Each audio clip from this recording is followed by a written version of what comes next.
கூட்டம் வரதானே செய்யும். ஒரு நடிகர் வந்து இதுவரை திரையில் பார்த்த ஒரு கலைஞர் வந்து இப்படி வரும்போது பார்க்குறது கூடுவாங்க. நாங்கள்லாம் சின்ன பிள்ளையா இருக்கும்போது எம்ஜிஆர் வராரு, சிவாஜி வராருன்னு கூட்டிகிட்டு போய் நிறுத்தினதெல்லாம் இருக்குது. இதே மாதிரி மணிக்கணக்காக நின்றதெல்லாம் இருக்குது.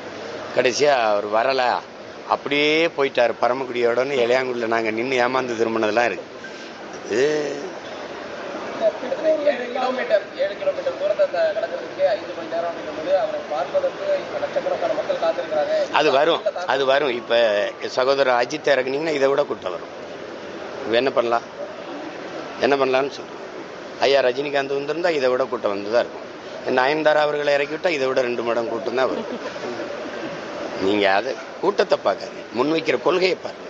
உருப்படாது இல்லைன்னா உங்களை மாதிரி ஆளுகள்லாம் சேர்ந்து தான் அந்த நாட்டை நாசமாக்கிட்டே இருக்கிறீங்க. ஒரு செய்தி அறம் சார்ந்து நீங்கள் நிற்கிறீங்களா சொல்லுங்கள். நீங்கள் சும்மா ஏதாவது கூலிக்கு வேலை செஞ்சு கொள்கைக்கு வேலை செய்கிறவன கொலை பண்ணுறீங்க. இதுக்கு ஒரு ஊடகம், இதுக்கு ஒரு முதலாளி.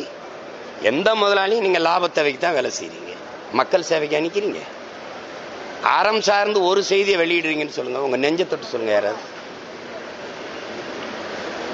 சும்மா எதையாவது பேசிட்டு இருக்கு. மக்களுக்காக பாடுபடுற ஒரே கட்சி நாம் தமிழர் கட்சி. சந்தேகம் இருக்கா? உங்களுக்கு தான் பிரச்சனைனா நான் தான் முதல்ல வருவேன். இதில் என்ன, அதை தெரிஞ்சுக்கிட்டு கேட்குறீங்களா இல்லை தெரியாமல் கேட்குறீங்களா?